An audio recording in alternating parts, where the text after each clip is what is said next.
Good afternoon, ladies and gentlemen. Welcome here as we get ready for our 21st race of the third season of the NCAA Duracell Cup Series. 6 races remain in the regular season until we will know the 16 drivers that will battle it out in this season's chase for the Duracell Cup Series Championship. So the clock is ticking, time is running low. A lot of guys that still are big names that have not yet found victory lane. A lot of drivers that have found victory lane are down near that cut line, and a lot of drivers that have gone to victory lane are below that 30th in standings cut line and need to get back up there into the top 30 in these final 6 races if they're going to have a shot at a playoff position. On the pole for today's race is going to be Ryan Butcher, whose highest finish of the season was second to J Millz back at the Pensacola Road Course. He's still looking for his first win on the year. Ryan Butcher, if I recall correctly, I'm trying to remember if he made the chase back in season 1, because I remember he had a win at Pensacola Road Course, but it seems to me like I remember he was not high enough in the point standings for his win count towards a playoff spot. I might be wrong. I might be remembering incorrectly, but last season I know he went to victory lane, but it was during the playoffs. It wasn't soon enough for him to get into the playoffs, so Ryan Butcher with good starting track position here tonight at Kentucky. Let's see if he can pick up his first win of the season. Butcher comes into this race currently sitting in the 23rd position in points. Alongside of him, talk about sitting somewhere in the point standings, rookie Phil Parker comes in the most critical position in the standings. That is 30th in points. He's actually tied for 30th in points with rookie Aaron Macklin, who starts right behind him. So that will be very interesting at the drop of the green flag.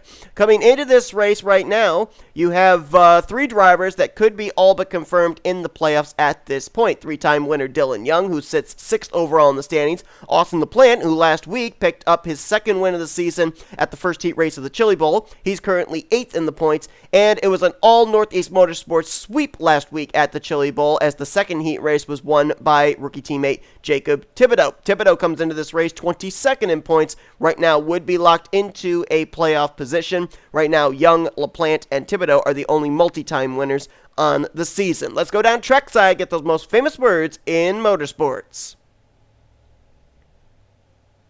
Drivers, start your engines! So let's take a look at our top 10, the point standings coming into today's race. 6 former winners, 6 drivers that are yet to find victory lane. Darlington winner Jack Mitchell comes in the points leader, 26 points over Benny Watson. 30 points back is William Brock. Zach Rogers is 4th. He's 32 points back, and Cody Lama sits 5th. He is 47 points back from the overall points lead. And remember, it's important for a lot of these drivers that have wins this season to get the overall point standings championship when we get to the season finale, the regular season finale at Auto Club, because it's 10 extra bonus points towards the first round of the playoffs. The rest of your top 10 in points, 3-time winner Dylan Young sits 6th. Patrick Smith in 7th, the rookie points leader. Austin LaPlante, after his second win last week, he's up to 8th. Levi McIntyre sits 9th. And Matt Haas currently completes your top 10. He is actually tied with rookie Austin Kolano for 10th in the standings. They are both 99 points back from the overall points lead. Rest of your former winners that are in the top 30 in points: J Millz 12th, Ryan Brommer 13th, Nathan Hudson 14th, James Qualls 17th, Jordan Lopez 18th, M Saatchi 19th, Carter Friesen in 20th, and Jacob Thibodeaux in 22nd. We'll get to the 3 drivers outside the top 30 in points in just a moment. 67 laps of racing here at the Kentucky Speedway. Ryan Butcher leads them down. Green flags in the air. Let's roll in the Bluegrass State.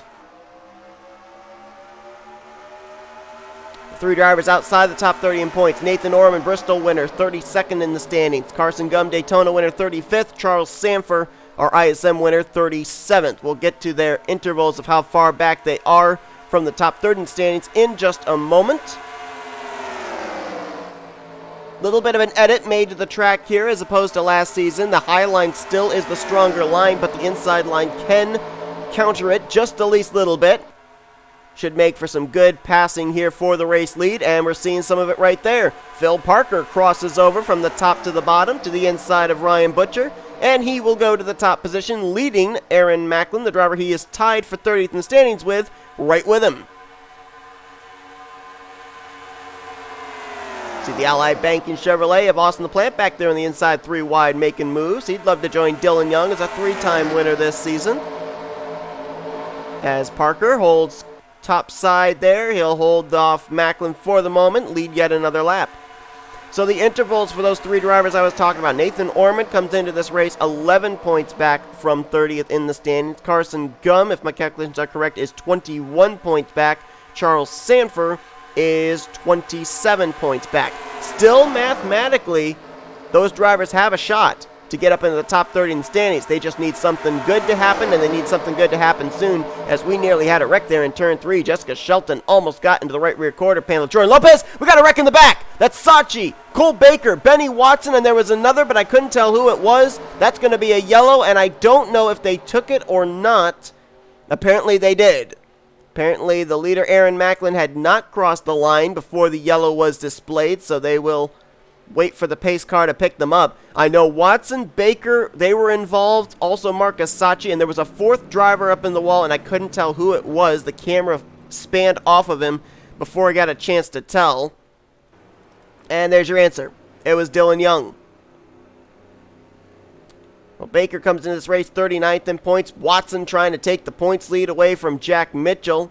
Second in the standings, Dylan Young, a three-time winner, and Marcus Saatchi, former winner this season at Dover, coming into this race 19th in the standings. As everybody is trying to find out where they're supposed to be. That caution came out just around the time that everybody had hit the start-finish line, so a little bit of confusion here. Looks like everyone gets it settled out, and everybody is going to come to pit road. Are they going to try four wide coming to pit lane there? That's Brock, Gardner, Friesen, and Hudson. And they settled it out pretty nicely. Nobody stayed out.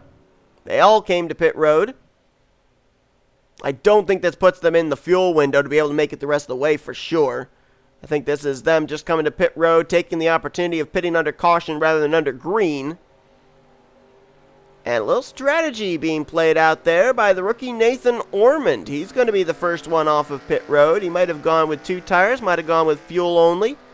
But he's going to come off pit road as the race leader. Austin Kolano is going to follow him. And then Ryan Butcher in third with Phil Parker and Michael Norman, your top five. So we're going to have four Toyota Camrys up inside of the top five when we go back green. Looks like Ormond will be the leader. Let's go back and see what happened on the front straightaway for our first caution of the day.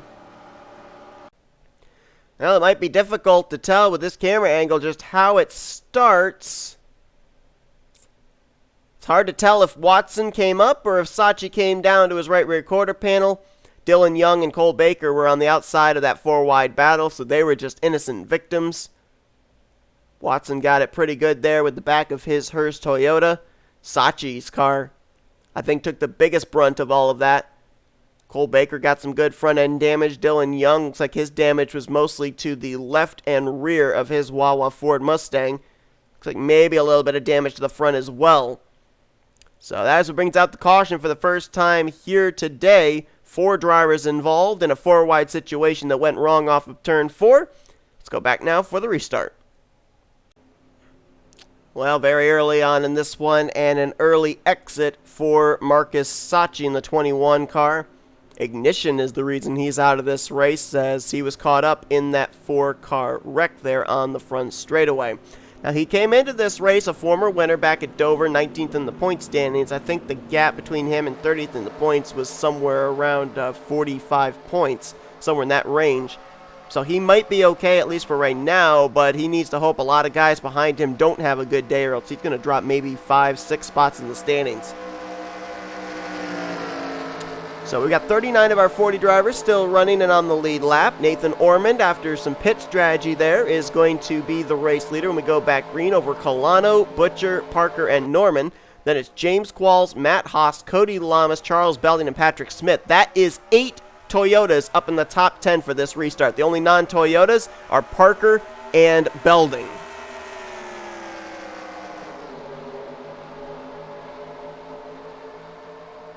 Ormond gets away. Butcher moves to second. Norman looks to follow him. Cody Llamas making a move back there on Matt Haas for the 7th position. As Ormond's going to keep the top position for the moment, but for how long? Ryan Butcher, the pole sitter, starting to reel him in. Teammates battle for third. Michael Norman team motor to the inside of rookie Austin Kolano. Phil Parker is going to follow the 18. Qualls going to follow the 74, so a little bit of a draft down there on the bottom. Butcher steps out for the race lead on N Ormond. See if he can make it work on that inside line. We know the outside line's the preferred area, but that inside line does have a little bit more grip than it did last season. Ormond holds side by side with Butcher for the moment. Let's see if he has to give up the spot here into turn 1, and he will. Michael Norman was able to draft up to the both of them. He's going to go now for the race lead on Butcher. 3 wide further back. Well, almost. Boy, Phil Parker just chopped the nose off both M Haas and J Llamas. He was on the top side 3 wide, and he literally drove it into the to deep into the turn 3. 3 wide further up. Kolano, Norman, Ormond. And J Llamas waiting to see what's going to happen with that battle. 3 wide and 2 different places up here towards the front. Then they're double wide or single file back in the rear of the field. Maybe feeling something's going to happen up here. That's teammates back there in that second 3 wide battle, Millz and McIntire, and they had Shelton up on the top side of that 3 wide formation. See the drivers down there trying to cut the course a little bit there on the front straightaway, make it a little bit shorter. That is legal. They are allowed to do that. However, to my knowledge, it seems like it kind of slows them down a little more than it does help them, especially when you're trying to make a nice entry into turn 1. It's so difficult to be that far down on the bottom and try and make a corner. It would be like you're entering into a corner straight, and you want to apex that corner. You want to start high and dive it down low or something like that. As rookie Charles Belding, right now the highest running non-Toyota, currently in the 5th position. Dead last in the points. Would love to be able to win here at Kentucky. I don't know if Belding, though, is so far back in points, if even a win would have him mathematically eligible in the next 5 races to make it into the top 30 in points. Coming into this race, the interval between himself and Phil Parker is 75 points. Well, that could be doable. I mean, you can make up 47 points in one race. If Belding were able to get 47 points for winning today, yeah, I still would give him a mathematical shot in 5 races to make it. Right now, you've got 4 Toyotas leading the way, 3 different organizations here. Auto Junction Racing leading, Joanna Atwood Motorsports in 2nd and 4th, and Michael Norman Motorsports right now in 3rd. 2 of those drivers, Ormond and Qualls, have been to victory lane this season. Butcher and Norman, they're still looking for their first win on the year. For both those drivers, a victory would put them into a potential playoff position as Butcher comes into this race 23rd in points, Norman 21st. And 2 drivers that we have kept our eyes on all season long ever since we had Charles Sandfer break the winless streak. And we had, let's see, who were the other ones? There was another one, Jack Mitchell, ever since he broke the winless streak. Well, now we're looking at Vince Almariego and Adam Garcia. Right now, Almariego running up there in the 5th position. A couple of backmarker Motorsports Chevrolets up here inside of the top 10 as Belding right behind him. So is today the day that another driver breaks the winless streak of those that took the green flag in Season 1 at Daytona? The other driver in question, Adam Garcia, is currently mid-pack. There he is, trying to make his way around Carson Gum for what would be the 21st position. And time is also running out for this guy. Ryan Acosta trying to make it into the playoffs, defend his championship. So far, though, he has not been able to find victory lane. He currently sits in the 14th position in points, so there's no doubt in my mind if he were to get a victory, he would be in a playoff position. And next week will be the 1-year anniversary of Acosta's win getting him into the playoffs, as we will be going to the paperclip short track of Martinsville next week. That was where Ryan Acosta got the win to get him into the playoffs. So he waited till last minute last season. Is he going to wait till last minute this season? And let's not forget, back in Season 1 of the Duracell Cup Series, the eventual champion was Chris Dollerton. Dollerton did not make the playoff field the following season. So will we see a little bit of deja vu from Season 2 heading into Season 3 for Ryan Acosta? Ooh, boy, Vince Almariego looked loose there in the middle of a 3-wide with Cody Lamas and James Qualls as the battle for the lead is on. Ryan Butcher, Nathan Ormond, and this could bring Michael Norman back into this picture as well. A couple of the S3 boys, well, actually boys and girls, working their way up here into the top 10. Jessica Shelton right now running in the 9th position. And Charles Sandfer, her teammate, right there in 11th. Not really seen S3 up at the front that much here in the last couple of weeks. This thing's really stacked up right there. I don't know if that was that 3-wide battle there with Qualls, Almariego, and Lamas that stacked them all up, but saw a couple of drivers pumping the brakes going into turn 3. Look at Belding and Lamas. Well, they had their pedal down to the metal there. Running around the outside line up to 4th and 5th as a result. So we know that Benny Watson got involved in that wreck. The only caution we've had here today, and that was back on, I think it was lap 2 or 3. So right now, it looks like Jack Mitchell could be in good position to extend his points lead even more. We're 3 wide, 2 rows, almost 3 rows deep here. Yikes. This looks like a very hairy situation. Keith Batson in the middle of this. Austin LaPlante, J Millz, Garcia, Kolano, Rogers, Shelton, Haas. Sandfer as well. It's exciting for the fans, but boy, it makes me nervous. Well, let's see where Mitchell's currently running. The guy who came into this race, the points leader, there he is. Right now, he's, I guess, riding in the 29th position. William Brock, who came into this race 30 points behind him, he is only 2 spots ahead in 27th. And if we drop back here, let's find out where those other guys are running that got involved in the wreck. There's Dylan Young right now, 37th. Benny Watson, 38th. Obviously, they are off the pace. And Cole Baker, he's about to get reeled in, put a lap down by the race leader, Ryan Butcher. He's going into turn 1 now. Butcher's into turn 1 now. There's only maybe about 10 car lengths difference between those two. And that slower car of Cole Baker could be a bit of a moving chicane for these drivers, depending on where they catch him. Butcher's going to try and pass him going into 3. Baker, running his own line, takes away the inside from the 78. I don't think Ryan Butcher's going to be all that thrilled about that. Now he makes his way to the bottom on Baker, puts him a lap down. Ormond clears, Norman clears, Qualls will clear, Lamas clears as we've got Toyotas in the top 5 again. Big news, actually, this week. A lot of silly season stuff going on for Season 4 of the Duracell Cup Series. Mostly revolving around Dodge teams.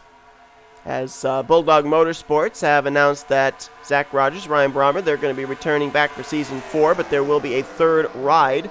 Duracell Cup Series has actually announced there's a possibility that they may be doing open charters and having drivers have the ability to be able to race their way into, races during the week and everything, non-chartered drivers. To that end, Bulldog Motorsports has a 3rd ride that they're currently putting together. So Bulldog Motorsports is expanding to a 3-car team. Still no word on the driver, and there may not be any word on the driver until the off-season. The other news is there is going to be another Dodge team next season, and you're looking at a couple of drivers up here in the top 5 that would be a part of it. Joanna Atwood Motorsports will be moving from Camrys to Dodges next season. James Qualls already confirmed returning next season to the team. Johnny Gardner and Nathan Ormond. Qualls will be in the 54, Gardner in the 14. Ormond making a number swap from the 41 to the 45. Battle for 4th. Cody Lamas trying to swing around the outside of James Qualls. No dice there as Qualls gets the better run through the center of the corner. Lamas will drop back and hold 5th. Nathan Ormond tried to make a move there on Ryan Butcher, had to back up his corner a bit, and that lost him some momentum. That brings Michael Norman to his back bumper for 2nd. Now the question is for these guys, what is the target lap? Because they all came to pit road under that first caution, and that was on lap 5. There is no way that they can make it 61 laps on fuel. They are going to have to pit before this race is over at least one more time. So my assumption is these drivers would like to make it at least up to around 35, maybe lap 40. They won't have to worry about it. Caution! Caution is out. Second time today. Incident up in turn 1. And the question is, with this caution, with the timing of the caution, if they pit now, can they make it the rest of the way? That'd be about 38 laps they'd still have to make on one tank of fuel, and they only just ran about, what, 25 laps? No, less than that. Maybe 22, 23 laps right there. Ooh, we may not have seen our last pit stop of the day. So what do? Do they stay out, keep their track position, wait to pit under green when the fuel window opens, or do they pit now and risk having to come to pit road yet a second time? Nope, they're coming to pit road. They've been out there for a good number of laps. They're probably coming down to get good years. And it looks like maybe rookie Aaron Macklin might have been involved in this. And I have to wonder if it might have had something to do with the lap machine of Cole Baker. Matthew Rodriguez has also got some right side damage on the Fun Dip Chevrolet. So we'll take a look and see what brought out this caution over in turn 1. Second caution of the day, and fuel only strategy for a number of guys. Ormond, Norman, Qualls, looks like they didn't take tires. That's interesting. Let's go back and see what happened, and then we'll rack them up and find out who's going to restart where as we are nearing the halfway point at Kentucky. We saw the race leaders have very little difficulty getting around Cole Baker, but they were double wide, 3 wide further back in the middle of the pack, still having to get around Baker's Chevrolet, and they were 4 wide. That's Macklin and Rodriguez making contact down into T Wright. Jack Mitchell dodged a bullet there. Rodriguez gets spun the wrong way off the nose of Baker. Macklin backs it up into the outside wall. That's a brought out the caution. Just drivers not willing to give each other enough room. Racing 3 wide and putting a lap machine up there 4 wide. Very tight squeeze going into turn 1.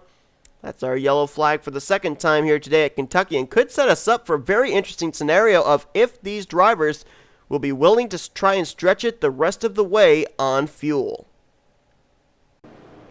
So just about everybody, especially up here at the front, kept where they were running because they went with a fuel-only strategy, which really surprises me. They were out there for about 23 laps on green flag conditions on those tires. I'm shocked that they didn't try and change tires at all. So maybe tire wear isn't that bad, but I would have thought that newer tires would give you better grip, and so we'll see if anybody back in the pack, if they did take tires, if maybe we'll see them charge their way up here to the front. Because I guarantee you at least the top 7 did not take tires. So it'll be Ryan Butcher, the leader, over Nathan Ormond, Michael Norman, James Qualls, Vince Almariego. That's your top 5. Charles Belding, Cody Llamas, Levi McIntyre, Matt Haas, and Charles Sandfer are your top 10. Cole Baker's going to be on that inside line 1 lap down. He's going to slow up some guys here if they're not able to get around him. And the green flag is going to come back out with a total of 34 laps to go. Can they make it 34 laps on 1 tank of fuel? We're going to find out. Of course, if another caution comes out, then it's pretty much elementary. They'll have the opportunity to come down and probably be able to get enough fuel to make it the rest of the way. But if we remain green to the end, this could be a very wild last 5 laps. Dependent on just how much fuel they got in the cars, and just how far they really can go on 1 tank of fuel. Battle for the lead. Ormond sticks his nose to the inside. Couldn't get the run there through the center of 3 and 4. Butcher hangs on to the spot. Here comes Norman now with a head of steam. He's going to look for second place. Pizza Hut versus Burger King. And Ormond is going to go quite a ways back. He's going to get kind of freight train there on that top side.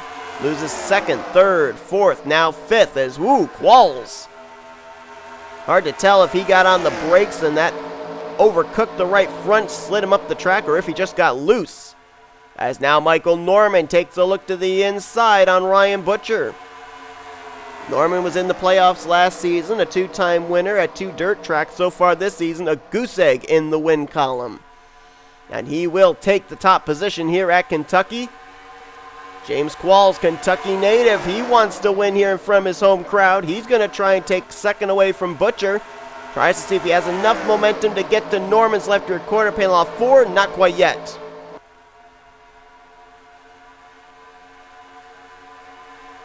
Three wide further back, that's Matt Haas. Trying to make some moves, puts L Mariego in the middle. N Ormond up topside. J Millz, most winningest driver in the Duracell Cup Series, now up inside of the top 10. And he, along with Phil Parker, going to make a blue oval inside line, try and work their way up a little bit higher in the running order. This is a 3-wide battle for 6th between Millz, Haas, and Ormond.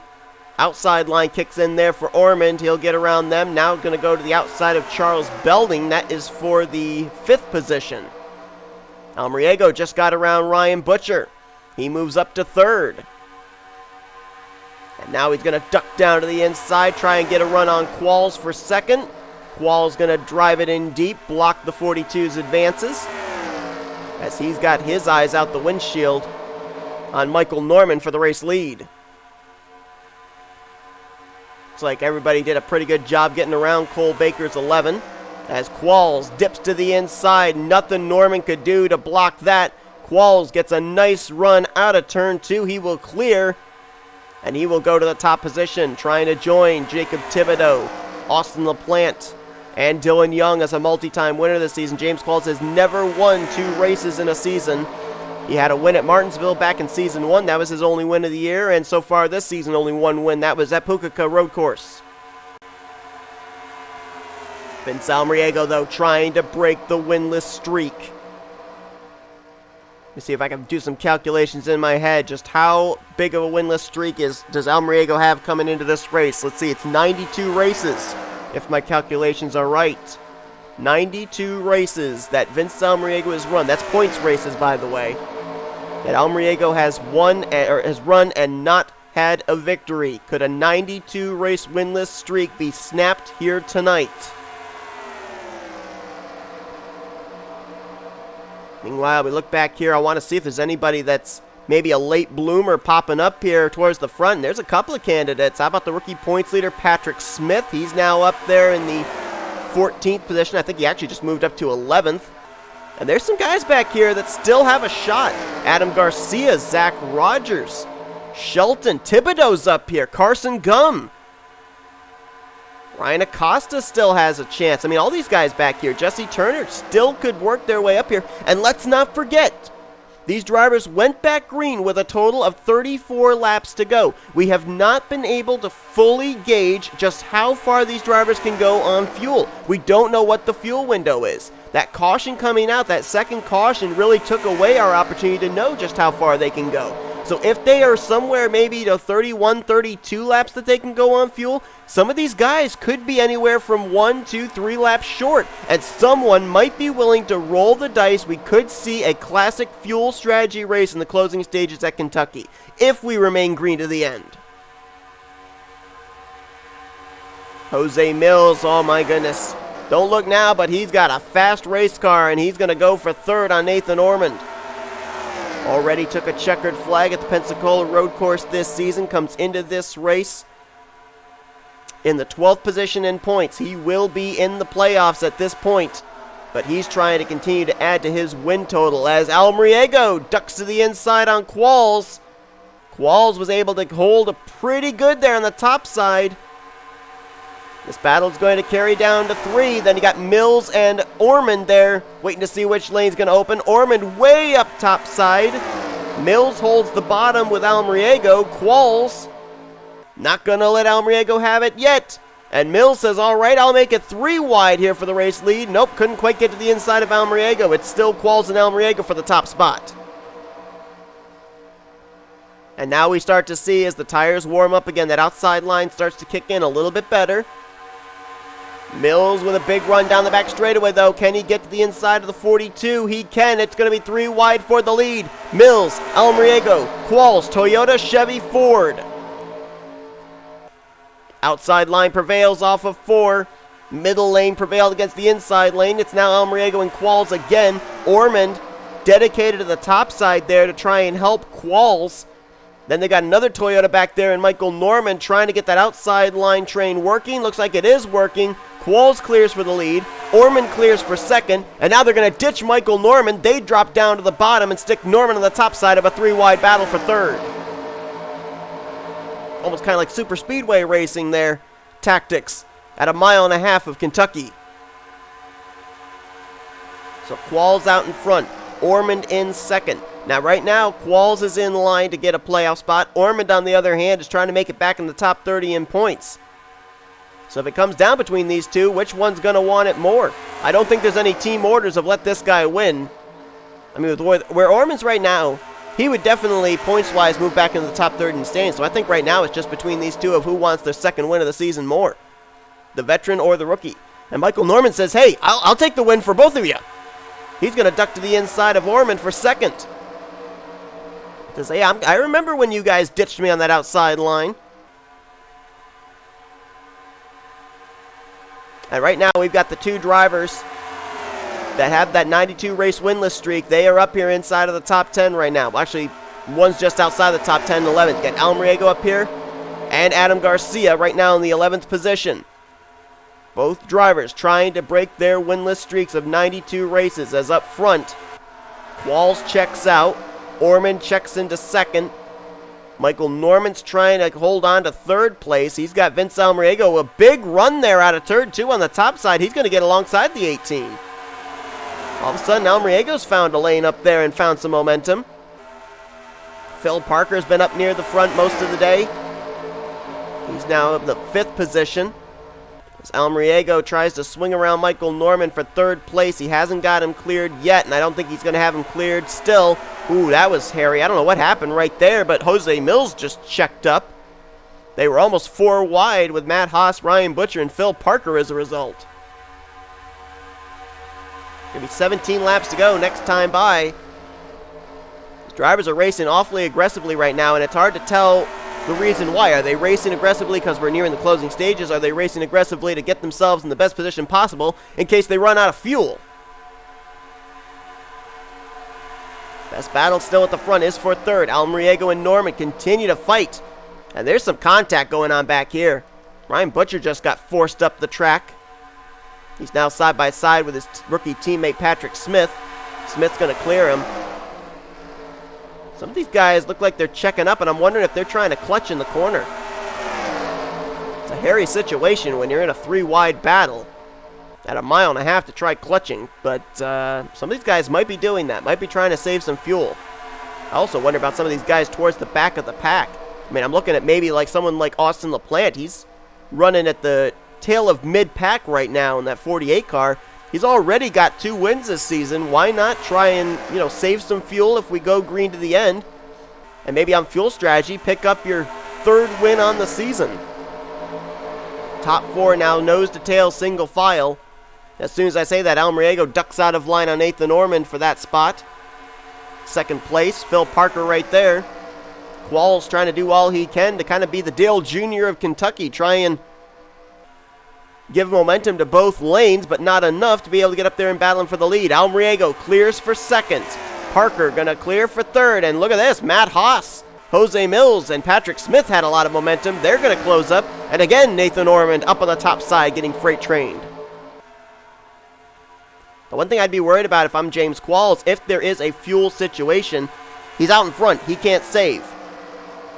Number 1, he's cutting the draft for a lot of other drivers. And yes, there definitely is draft here tonight. We have seen it with the runs drivers have been able to get on each other. And number 2, if he lets off at all, he's going to lose the race lead. So Qualls is kind of between a rock and a hard place right now, and just hoping and praying that when we went back green with 34 laps remaining, that was exactly the number that these drivers can go on 1 tank of fuel. And remember, when everyone came to pit road on that second caution, a lot of them up inside of the top 10 went with fuel only. They didn't take tires, so you gotta hope that they got those tanks completely full. Because if they didn't, they could be in trouble here in the closing stages. Almariego ducks out of line. It didn't look like he had the momentum. I'm surprised he tried making a move right there. He'll hold second place, though. Wind it up, do it again. Well, maybe not. Phil Parker is going to duck out of line now, and I don't think he's there to make a move. Oh, that was a nice slingshot there by Almariego. Right up on the back bumper of Qualls. Ducked it down last minute going into turn one. They'll be side by side, and they're catching up to Cole Baker, who, remember, is a teammate to the 42. Would the lap machine try and play some defense and block for his teammate? Qualls still holding on that outside line when they catch Baker. It depends on where it is, but would he try blocking the outside line to allow teammate Almariego to take the race lead? Got some names popping up late here. Jesse Turner in the 47 is now up inside the top 10. And we see it there. Baker is going to block for his teammate. Qualls trapped on that top side. Not going to be able to get Almariego, although, well, I thought maybe Qualls was going to be able to push Baker on the top side, but nope, it's going to drop him from the lead back to third. And now Parker looks for the lead on Almariego, as drivers are going to try and find their way around the 11. They're getting stacked up back there. Matt Haas, Michael Norman, Adam Garcia losing some spots because of the 11 car being slow in front of them, as Phil Parker now goes to the lead.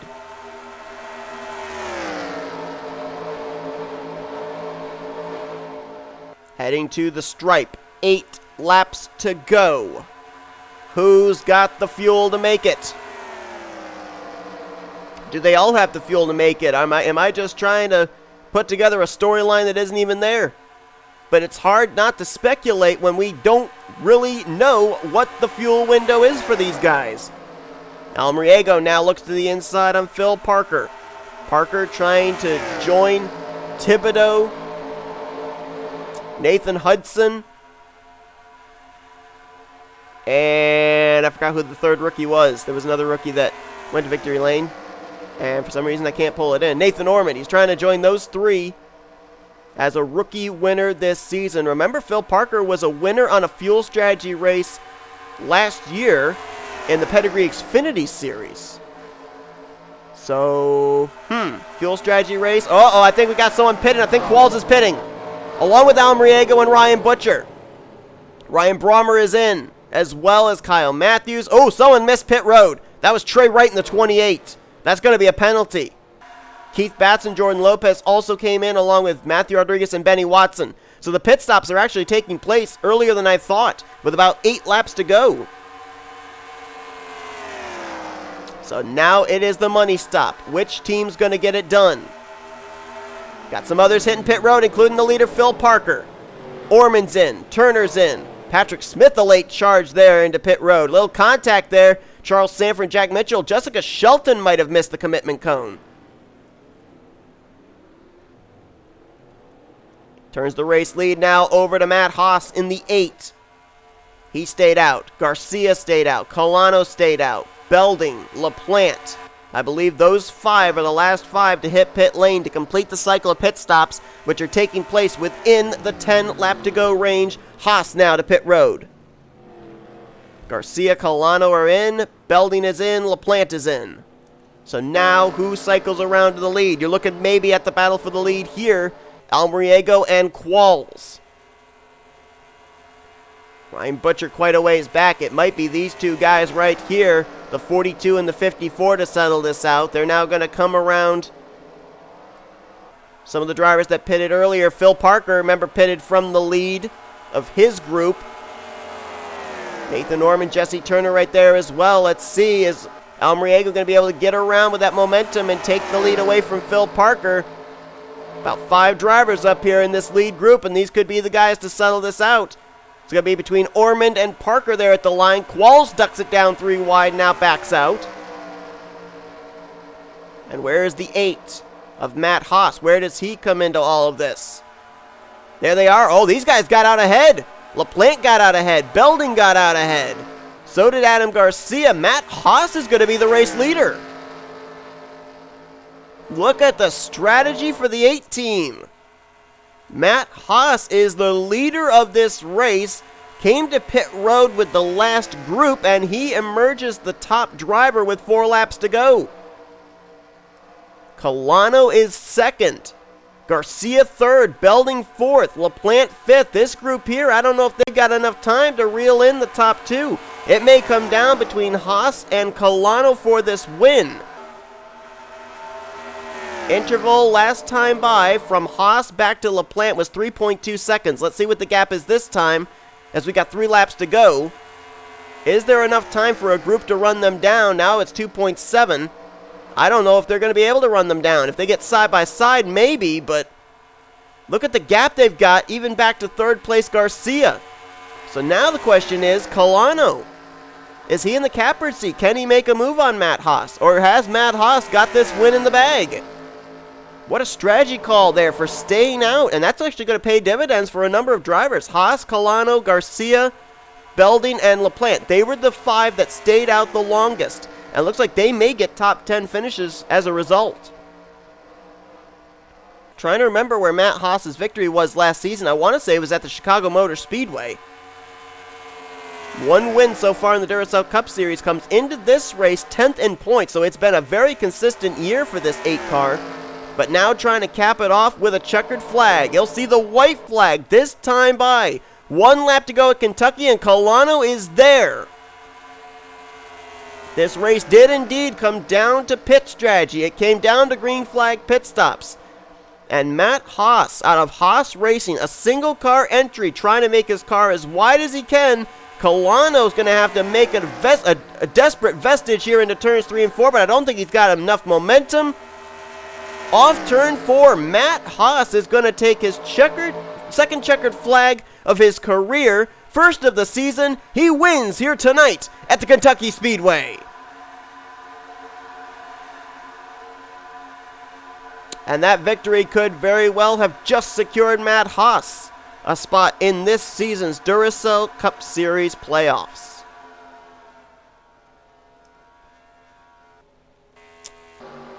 And I'm not sure, but I think I might be wrong in saying it was Chicago where Matt Haas had his victory. It actually might have been Boston. I'm pretty sure his victory last season took place during the playoffs. And that's why, obviously, he didn't make it into a playoff spot. But with this win here tonight at Kentucky and where he was in the points coming into this race, I think Matt Haas not only got his first win of the season, second of his career, but I think he may have clinched his first career playoff berth in the Duracell Cup Series chase for the championship. Well, we said it's a racetrack that usually plays to pit strategy. That was definitely the case. You look at the drivers that stayed out that extra lap, the longest of anybody else, and look where they finished. Haas in the lead, Kolano second, Garcia in third, Belding in 7th, and LaPlante in 9th. All 5 of them finished inside of the top 10. The drivers that finished around them, you had N Ormond finishing 4th, Jesse Turner in 5th. Ormond with the 4th place run. This will probably put him back up in the top 30 in points, so mission accomplished for them. Phil Parker, he was the leader of the second group that came to pit road. He finishes the day out in 8th. And J Qualls was one of the first to hit pit road along with A Macklin. They finished in 6th and 10th.